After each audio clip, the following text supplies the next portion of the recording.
right, welcome everyone. Grand Rising, good day. You are tuned into the Peak Wellness Hour, and we are here on the last Saturday of January, the last day of January.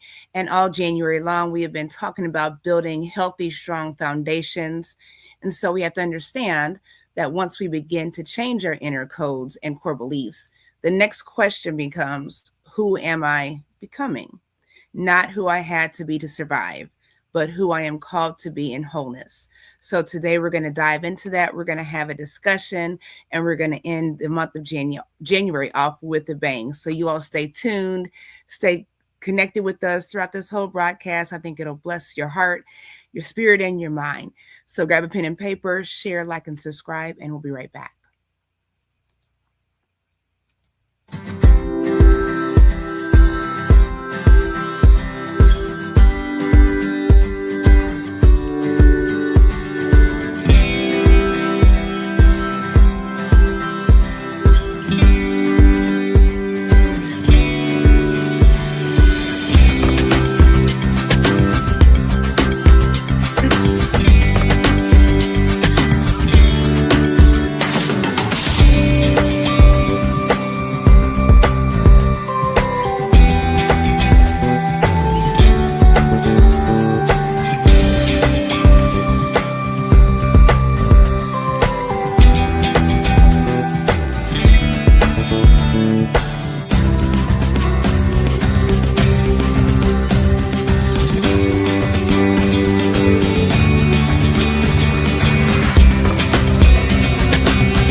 All right, so here we are. So glad to be in the digital building with you all. We're going to jump right into this conversation. The title is Identity and Worth, Building from Who You Are, Not What You Survived. So I know the lovely Bree is here with us and she is on a time crunch. I know you all, we value your time when you come in and spend time with us. So I'm going to let Queen Edith bring us in and we'll just dive right on in. Queen.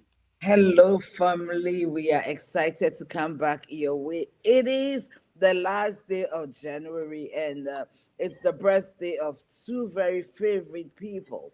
My older brother, without him, I probably wouldn't be here. I come right after him. And then, of course, my best friend's older brother. Isn't that interesting? Happy birthday, big brother Reggie and big brother Joe. Well, we are talking about identity, your identity and worth. Okay, we are talking not just as concepts, okay, but as lived realities. Let me break it down. Many of us learn who we were by what we survived, but survival is not the same as identity, and coping is not the same as calling and or purpose.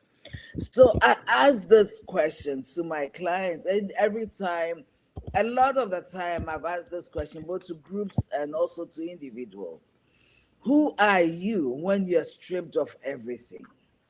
When you're stripped of your career, when you're stripped of your lineage, when you're stripped of your connections, when you're stripped of your finances, when you're stripped of everything, your education, and when you stand in the mirror naked, who are you? Because the fundamental of who you are never changed.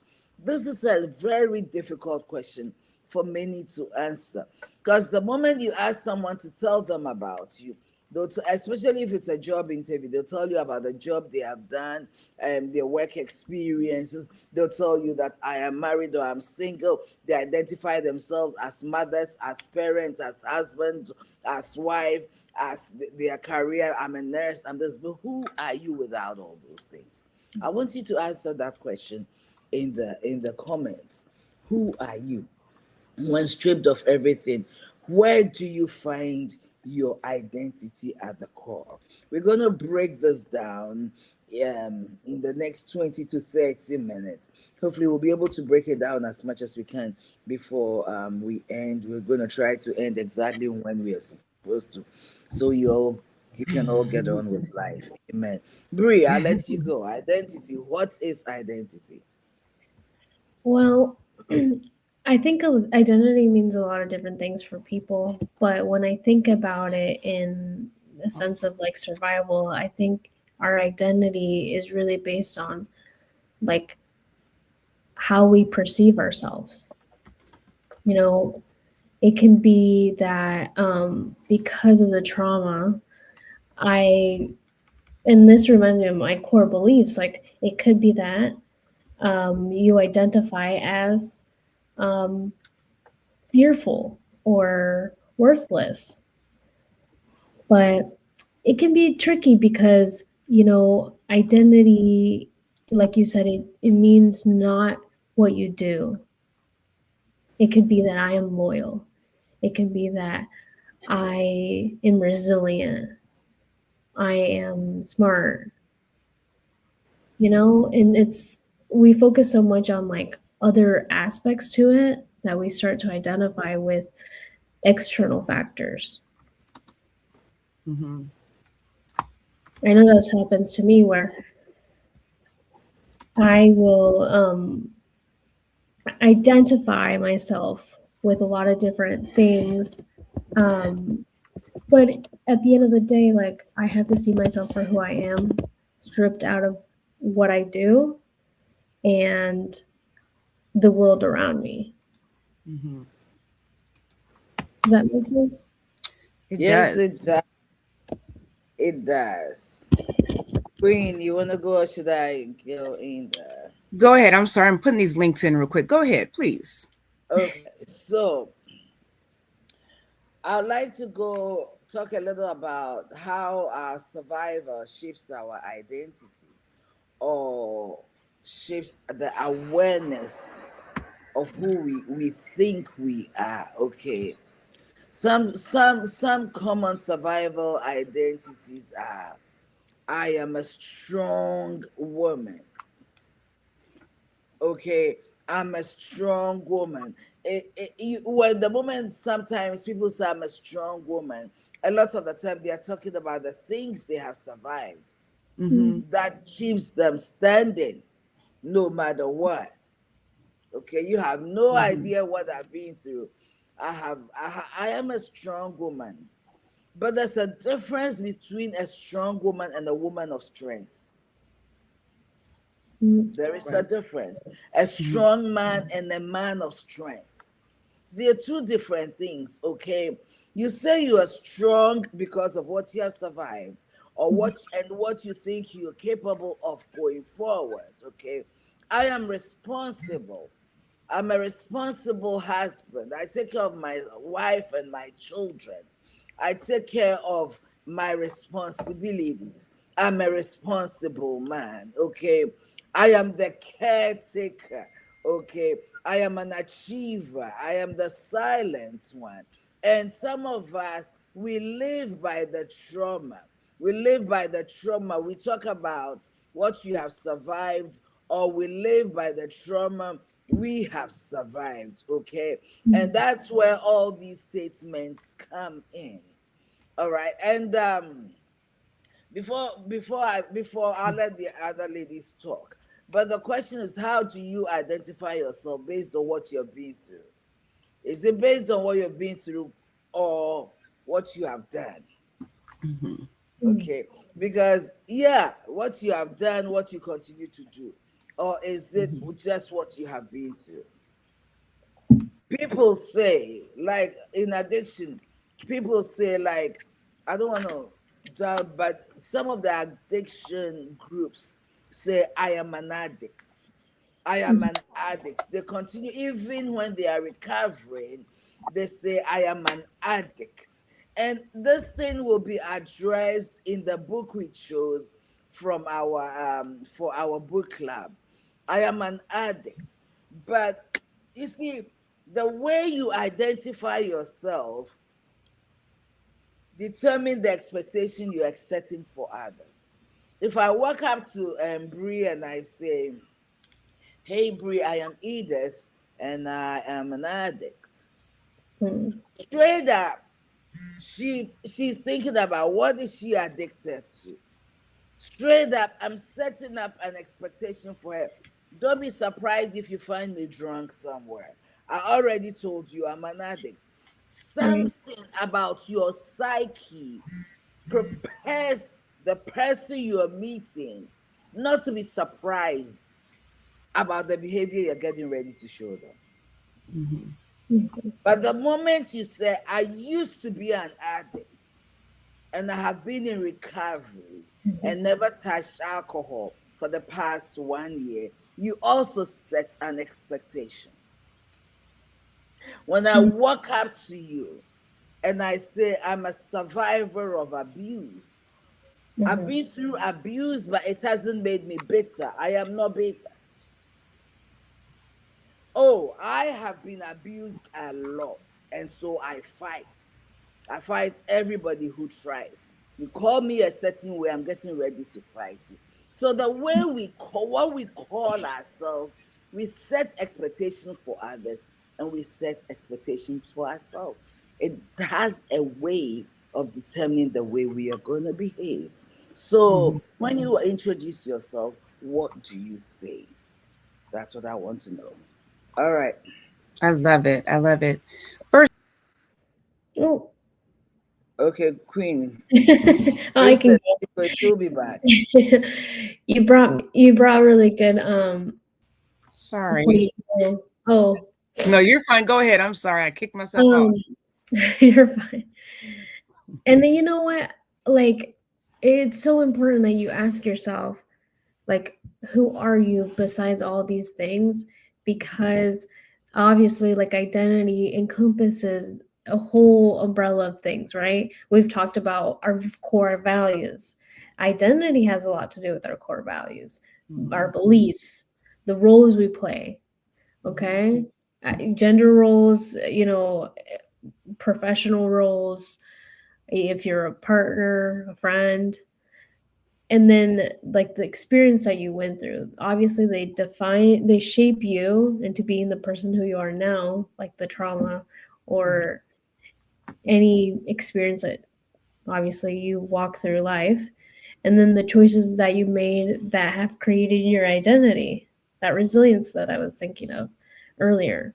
Mm-hmm. And then obviously the meaning that you have for life, like all of these things, like really do shape your identity. Because at one point, like when we go through experiences, Edith said, if you have violence in your life, that's going to determine a lot, like how you carry yourself, how people perceive you. Because if you go up to someone and with creating that expectation that you're an addict or I used to be, like unconsciously, our minds are wandering, Mm-hmm. right? About your identity already. Like, oh, does that mean this person's a liar? Without even thinking about like what it truly means to, say that I'm struggling. Mm-hmm. But here's the other thing, like sometimes when people say label themselves like an addict, or oh, I have anxiety, depression, you don't really say that, like I'm an anxiety or I people sometimes do say, I'm borderline, I'm bipolar, but like you're already like creating an atmosphere where I don't know about you, but it seems like we're walking on eggshells almost, because we don't know how you'll react to the conversation or how we have to be towards you, Mm-hmm. because the expectations are already being placed from you to to us. Mm-hmm. So it can be a little bit tricky, and I think that you know we don't always have to label ourselves. Those things, those labels are not always our identity. Mm-hmm. And I say not always because some people make it be their identity. Mm-hmm. You're more than just that. more than just the labels that you've been diagnosed with or that people have been telling you all your life. Absolutely. Absolutely. If you're in the digital building, please say hello in the comment section. We want to hear your thoughts and comments too while we're having this conversation because it's so important. I do want to give a special shout out to my older sister who's in the digital building for the first time. So welcome, sis. I want to say this. Hello, Queen Kelly. Welcome. It's good to meet Yes. Yes, yes. I want to read this. So the definition of I am, right? Got mother, sister in the building, Grand Rising Queen. The definition of I am. It says the first person singular. We talked about putting ourselves first last week, right? And talking about how that is self is and not selfish a lot of times. So it says the first person singular present indicative of the verb to be, used to declare existence. So we're talking about declare, we're speaking this thing into existence, into reality, right? So used to declare existence, identity, or state of being. It signifies personal presence or defines characteristics. The phrase is also used as a spiritual context or a tool for positive affirmation to empower self-worth and purpose. It combines the pronoun I and the verb am to describe oneself in the present. So here's my question for you all in the audience. When we are like these ladies said, talking about who we are and the labels and whatnot, what is the one word like right now today? And a lot of times we can, like she said, we jump from things to things, our emotions and our state of being, our state of mind. But right now, what one adjective can you say where you say I am and attach something great to that? I don't know if you saw it, but I wrote, finish the sentence, I am, blah, blah, blah. I don't know if you saw it in the comment, but nope, let me go back and do it. Whilst we wait for them to, for our viewers to, respond. You see, I came to a point where I had my I am statement. And I believe that it has set an expectation for me, and I've lived to that expectation. Mm-hmm. And when you say I am, like Queen explained, is presence. It's significant of presence. It means that when I step in this room, this is what I represent. Mm-hmm. Okay. So right there and then, people have an expectation of who you are and what your behaviors must be if they align. Mm-hmm. My name is Edith. Normally, I will not tell you my name is Edith because I know the meaning of my name and I love it. And we need to be careful. We need to be careful what we say about ourselves. Mm-hmm. When I introduce myself and I say I am Edith, I know that Edith means a wealthy warrior or rich in war. What that means to me is there are battles that Edith must fight, but Edith wins. Edith already approaches the battle as if she is a winner. Mm-hmm. No matter what you do to put Edith down, she may go down, but Edith will arise again. There is no way you can keep her down. That's my mindset. I'm not saying this because I'm on this platform. When you watch all my videos, I have a slogan. Pastor Edith Amatefu, daughter of the King, peak. I am peak. For out of my ashes, I arise. Okay. Identify with the 3 Hebrew boys who went into the fire and came out. And to me, this is how I put it. The smell of fire was not even on them. The fire didn't determine who they became. It didn't influence them. Actually, it made them develop the muscle to overcome. So when I say peak, out of my ashes I arise. My personal symbol is the phoenix. If you know the story of the phoenix, the ancient story about the phoenix, the phoenix regenerates itself by burning itself. Okay, and it comes out of the ashes, better, stronger, wiser, whatever. See, this is Edith's identity. For the past 6, 7 years, it has been my identity. And as a result, when I greet you and I greet and I say, hello, I am Edith, I know exactly what I'm saying. It kind of moves something inside of me.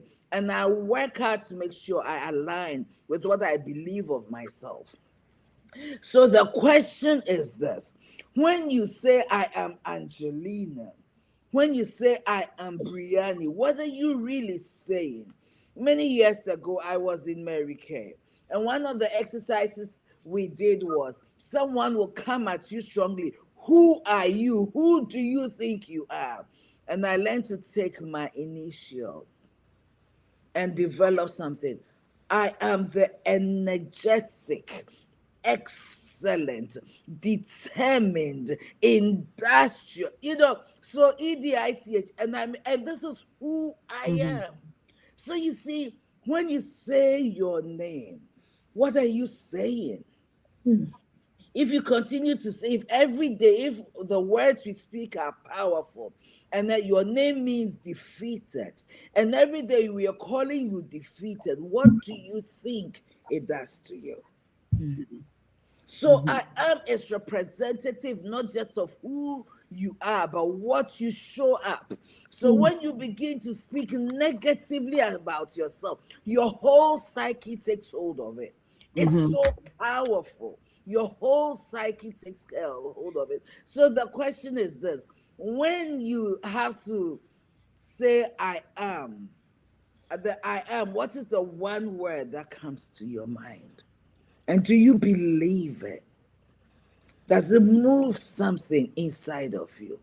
So finish the statement. I am ... Who are you? Absolutely. And I had a conversation not too long ago, and I'm sorry, Queen, I was trying to look for yours that you put in there, but I couldn't find it in the messages, so I just retyped it. So I didn't want you to think that you sent it and I didn't. No, it's fine. But had a conversation, and a lot of times, like you said, when you say it, do you believe it? And it's interesting because a lot of us know who we are, but we don't believe it. It's like, I win the lottery, and I know I won the lottery. I got this ticket. They called the numbers off. It's confirmed, but I don't believe it.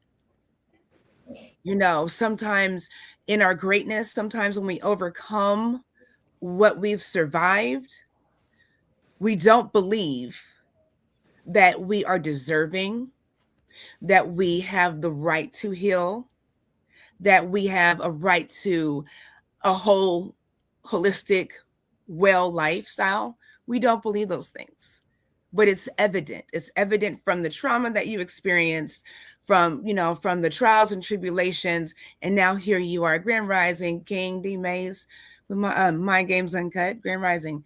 It has to be evident. But you have to walk it out. So a lot of times we know these things, but we're so hesitant because of fear of what somebody else may think, because of fear of rejection, because fear of acceptance. But you have to walk in your truth, and you have to believe it to where it presents like that. You have to feel that thing. If you're having issues with your finances, you've been used to living paycheck to paycheck to paycheck your whole life, been working since you're a teenager, did all these different things. And now we have the mindset of, now I don't live paycheck to paycheck, make a little more money salary wise, but I can't do this because I'm broke, because I ain't got it. And it's that mindset, and that's what prevents us from saving, from leaving generational wealth, from all kinds of things, from going on vacation, from taking a break, because it's that mindset, but it's evident otherwise. We have to walk out this belief system that we're in. So I'll land there. No, and I think it really connects with our self-esteem. Mm-hmm. Like, Mm-hmm. am I worthy? Like you made it really clear, like, am I worthy of these things? Mm-hmm. Do I deserve to take a break?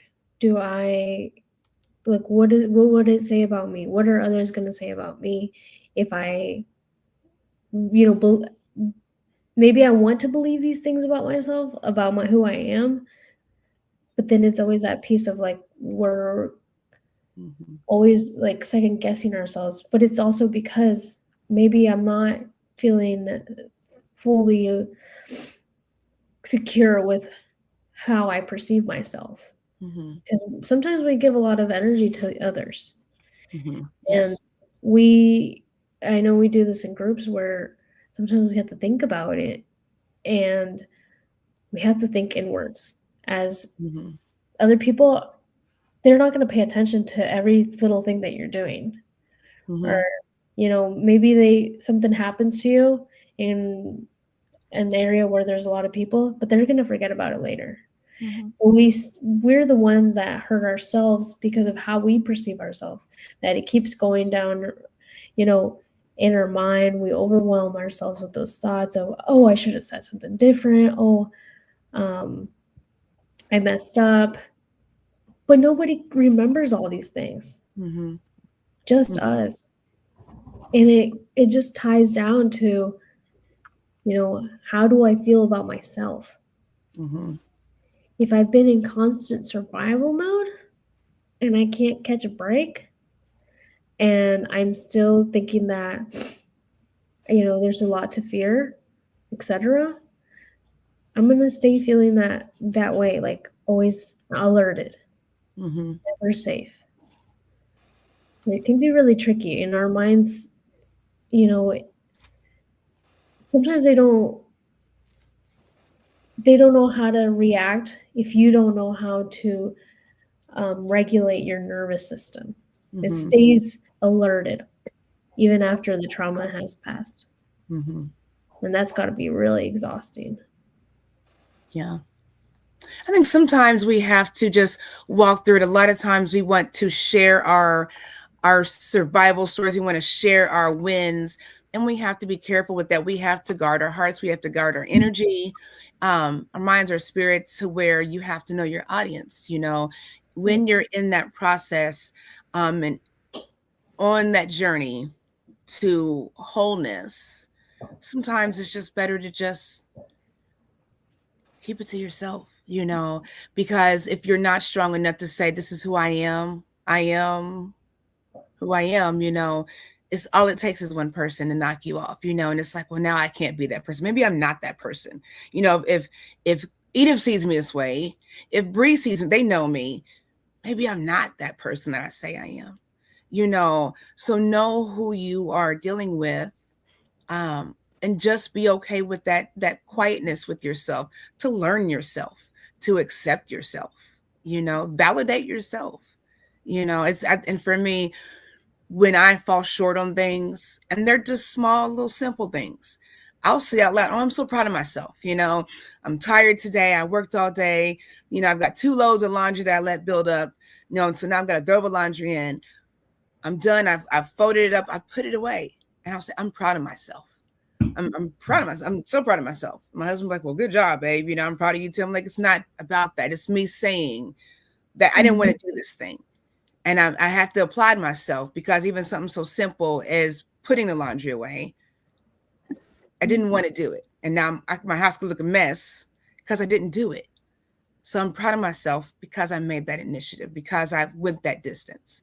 And it's just little things like that that help us get on that road to bigger things. Hence us reading the book Atomic Habits here in February, just little small habits that set you on a habitual, consistent path to making the changes that you need to make, that required for your life. And we don't understand that a lot of times the choices and the changes we have to make They're not choices, they are requirements. Sometimes we are required to make a change in our life. If we don't want things going down a different road, we are required. You do have the choice, but it's a requirement. And if you look back on your life, we talked about last week, the past 5 years, the then and the now. What things did you have to do to get to where you are right now? And the struggle is part of the journey. Overcoming is part of the journey. But at the end of it, you can say, I came out of this thing and I feel better about it, So, yeah. Hello, Tina. It's good to see you. Thank you for being here, Queen. I want to go back to knowing our identity again, based on everything you ladies have said. One of the things I want you to think about is foundations. Mm-hmm. It's in your foundation. I know that many of you have suffered so much trauma, all kinds of abuse, right from childhood. Okay. But before all of those happened, you are. Okay. And when I made that statement about, and I've always liked to use my examples, bringing out the meaning of my name. If you don't know the meaning of your name, find it. Taking my initials and formulating something out of it, the energetic, the excellent, the determined, the industrials. Okay, time, all those things. You bring it together. It has nothing to do with what I do. Mm-hmm. It has nothing to do with what education I have. It has nothing to do with the role I play. Everything is internal. And the thing about it, if you've never tried it, I'm so grateful for being in Mary Kay those times, because I learned a lot. It's much more than selling lipsticks. Let me just say this. Okay, so there's a shift that happens inside of you. There's a shift, and that shift determines the way you're going to behave, the way you're going to react or respond to the circumstances of life. Okay, I've heard people say it's not so much what happened to you, once again, but what you do with it. It's also as a therapist who loves CBT. It's the way you think about it and you process it. Okay, situations in life sometimes help you develop muscle. You may have been through so much, and maybe because of your experience, you realize that your purpose is connected to it. God forbid you may have been raped at a very young age. Okay, you may have a ministry or an assignment or a purpose towards young ladies and young men who may have been raped. So, what are you going to do with it? It has happened already. Okay. So many of us are forming our identity based on the trauma. What happens with that is we get our lives into a negative cycle. We're not ready to face the reality of what we've been through. Talk about it, think about it, deal with it, process it, get help for it, and let it become not a stumbling block, but your stepping stone. Mm-hmm. But all this can happen if you've come to the realization of who I am. The Bible says this. The Lord said, we are a royal priesthood. You are a holy nation. I believe strongly that if I was the only human being on earth, God would have loved me so much that he would still send his son Jesus to die. So I know I am valuable. I know that everything I've been through, there is a purpose in it. There is a purpose for it. You see, the mindset, this hurt, and I'm not saying don't have your pity party. Mm-hmm. Sometimes we need to cry it out. Sometimes we need to vent it out. Sometimes we need to do whatever it takes to get over it. But we must get over it. It can either break us down and our life will be over because one person who has no self-worth decided to mess with your life.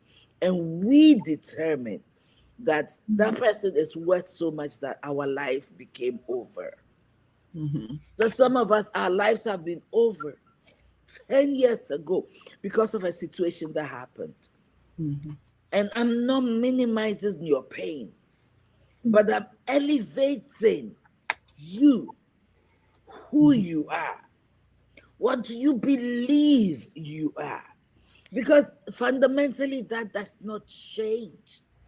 If the Lord, and I'm going to bring it in, right? If the Lord who created you for a purpose and an assignment, and this happened to you, what can you make out of it? They say when life gives you lemons, you learn to make lemonade or whatever it is you can make out of it. What are you making out of it? Would you bring your life to a standstill? All these come from your foundation. Mm-hmm. Who are you? Who am I? When I show up in that room, who am I? And I say this so strong because I believe in who I believe I am. I know who I am, in spite of. Does it mean life has been perfect? No. Does it mean I've been knocked down so many times? But no one person is worth it. So the question is this: do you value who you are enough to arise and push and fight for that person to emerge in spite and because of the situations you've been through? Purpose in your pain, purpose in the fires. Mm-hmm. Thank you, Queen. Yeah, I love it. I love it, Tina. I love it. Absolutely. And Queen, before you go on, and when you come about foundations, you can say I'm rebuilding my foundations. Some blocks have become, some building blocks have become shaky. I need to remove the bleeding block, solidify the cement, and re-establish it. We can say I have been this and I have allowed it to let me down, but I'm at a stage where I'm really rebuilding my life. I'm finding myself. I'm getting to know self. Okay, so there is no reason not to start again. We can always rebuild. Absolutely. And I just want to add something before I leave here. I love that you brought that up, Edith. And sometimes we need to give ourselves compassion and being honest with ourselves. Mm-hmm. Passion and honesty is probably very helpful, you know, as we grow into our identity, into our purpose, into what we truly do value. And you don't fix yourself, your self-esteem by becoming someone else.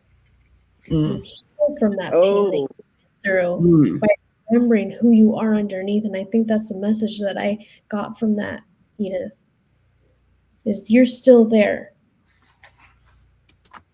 You're just healing from it. I love that. Me too. I'm putting that in the chat. Me too. Bree, it's always a pleasure having you. There's something you bring to the table that none of us have. And I'm thankful for your uniqueness. I know you gotta go. So go on and have yourself an You guys take care, okay? Be safe in the storm. Also, enjoy your family. She's got some family time, you all. So she's walking in her purpose. So okay. I love you all. Thank you so much. I love you. Love you. Bye. And And rising. adding on to what Bree said, okay, Mm-hmm. also grace and forgiveness. Mm-hmm. Giving ourselves grace and learning to forgive ourselves. Sometimes we are so hard on self. We struggle to, hey, Queen Charlotte, we struggle to get over what we have done, the mistakes we have made, the pain we may have caused, sometimes just to ourselves, to our families. We need to learn to give ourselves grace. Mm-hmm. Let the grace of God that He makes available to us Mm-hmm. allow you to give your own self grace and forgive self. Queen. Absolutely. And you know, and that's so true. And when you don't, again, and I've said this before, you bind yourself to that situation when you don't forgive yourself. I think it can be tricky because a lot of times things happen and we have to realize that, I don't know, for me, certain things don't warrant forgiveness. And I'll leave that there. Some deeper things for me don't But warrant. why though? Well, Why? this is what I've learned. I have to, because of that. I was going to say, because of that, I have to forgive myself for feeling that way and healing from that. Let me give um, predatory behaviors, things like that. Those are the things that I am not lenient lenient with giving people a pass. That's what I'll say. We have to understand Okay. that forgiveness doesn't always mean giving a pass to bad behavior. Let me say it like that. And when we don't choose to heal from those traumatic situations, there needs to be forgiveness for self to not choose to heal from other people's poor behavior. Does that make sense? So a That lot of times we can't forgive the offense because we don't understand. We feel like it's a pass to say it. This thing happened to me, so I forgive you, and it's okay, you know, and it's not.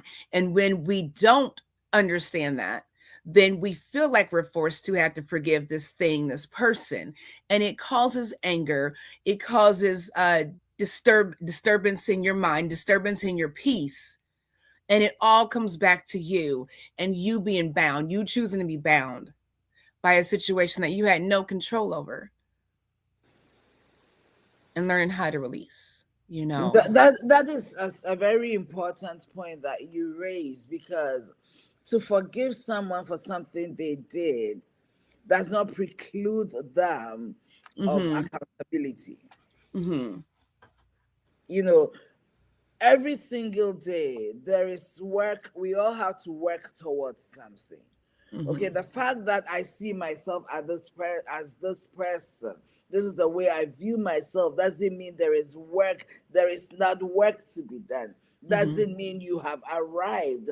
Sometimes you say it, you believe it, and becoming it, or becoming the full potential of what you know you are, is work. Mm-hmm.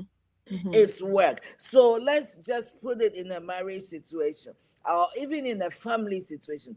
I forgive you, but you need to work on this thing, because you can't continue to do the same thing. I will not continue to accept this behavior towards me. You will not continue to dishonor me. You will not continue to treat me in a way that makes me feel less than.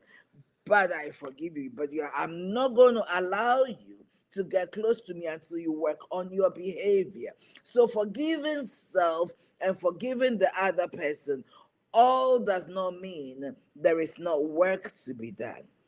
But forgiveness and love sometimes opens a door for the Mm-hmm. person to learn to be better. And if they don't, you have to figure out how to move on from there, Mm-hmm. and have to separate yourself from the situation. That's where self value comes in so much. Who you are must include the value you have for yourself, Mm-hmm. to the extent that you don't allow anything Mm-hmm. around you and anyone around you. You have to learn to develop those boundaries. In fact, knowing who you are helps you build the needed boundaries, Mm-hmm. because it shapes your purpose. It shapes what you know you will accept and what you cannot accept. Mm-hmm. Okay, so this is very fundamental, and we are talking about this. We have been very deliberate in our topics for the month of January, because we know that a lot of us believe and think new year, new you, but that's not automatic. It is work. It Mm-hmm. is work. And based on that, don't forget the book club begins this Sunday, February 1st. We know that many of you may not have the book, but we are encouraging you. We're going to share our website, we're going to share the links, and we're going to read this book together. Queen G and I, and any of our team members who is interested, will come together once a week to discuss the book. Tiny changes, remarkable results.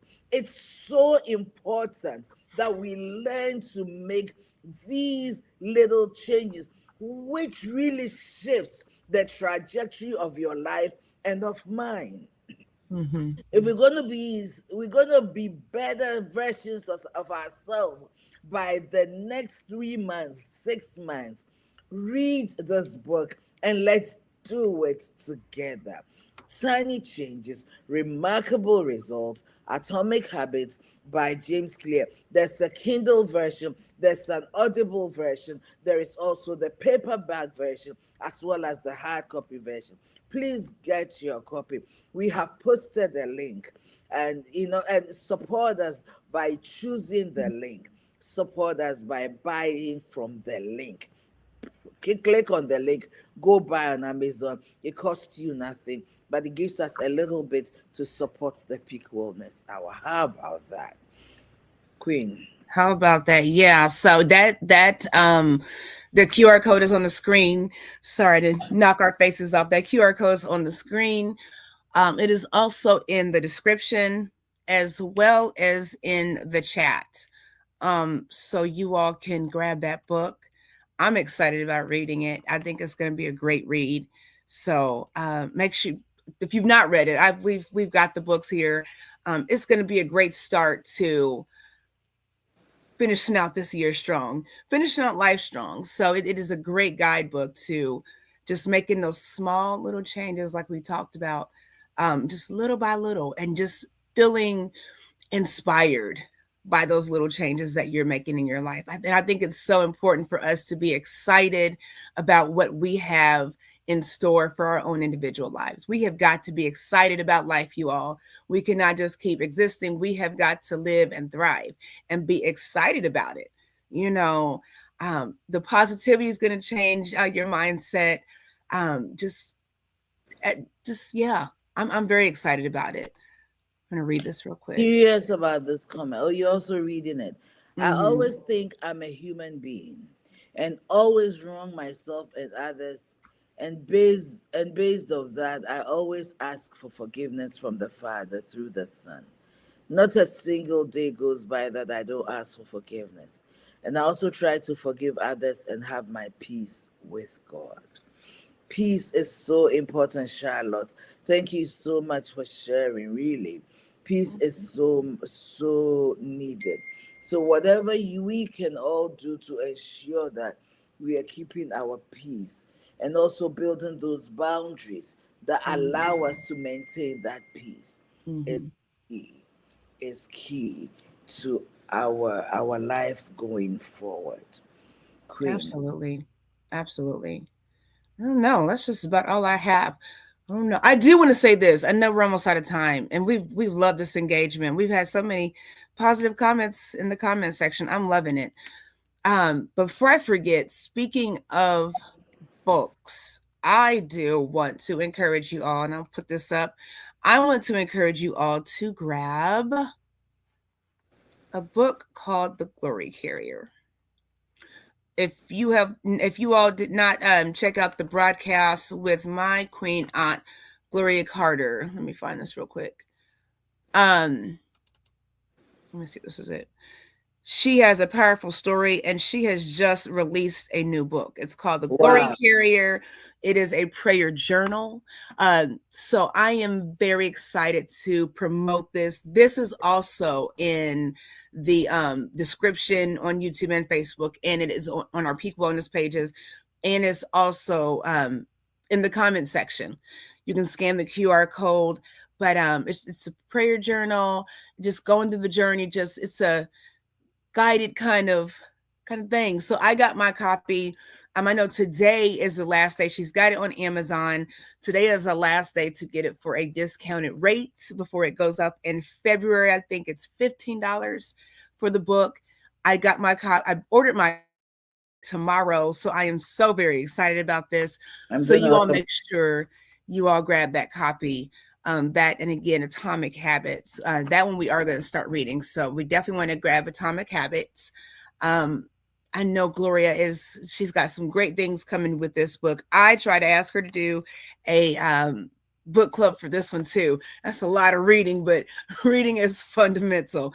So grab some good books. If you all have book suggestions that you'd like us to read, that you would like to read with us, let us know, because we have to get this down packed. And a lot of times just diving into information, and not just once, a couple of times. Like I said, I've read Atomic Habits. I'm going to read it again, and I'll probably read it again.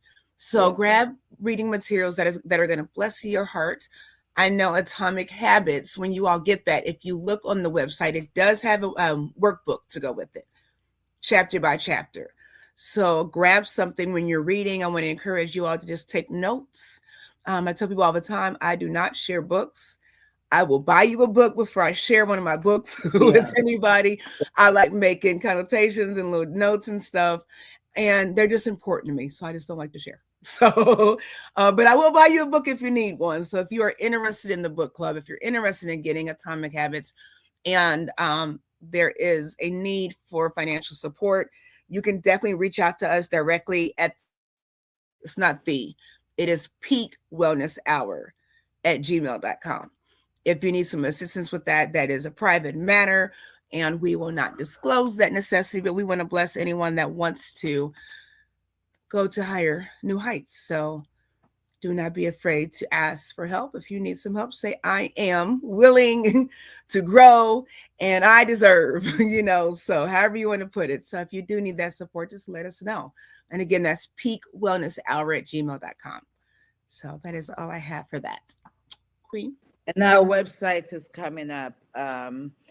Because you know what, if you missed any of our January discussions, please go back and watch them. I promise you it's worth your time. From the foundations to your core values and core principles and certain boundaries and core beliefs.